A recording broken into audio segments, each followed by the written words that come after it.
ریزاندن آبروی یک مسلمان، یعنی یک انسان شرمنده کردن و آبروش ریزاندن، گناهش برابر ریزاندن خون یک مسلمان است. در روایت مسلم آمده است که جناب رسول الله صلی الله علیه و سلم می‌فرماید: کل المسلم علی المسلم حرام دمه و ماله و عرضه. خون، مال و آبروی یک مسلمان برای مسلمانی دیگر حرام است.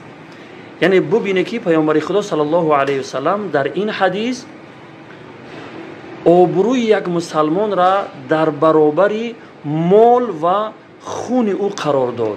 یک انسان اگر آبروش را ریزاندی، گویا این که خون او را ریزاندی و گناه ریزاندن خون یک مسلمان را به دوش میگیری. کسایی که به دنبال شرمنده کردن مسلمان ها هستند خوب اندیشه کنند، از الله بترسند.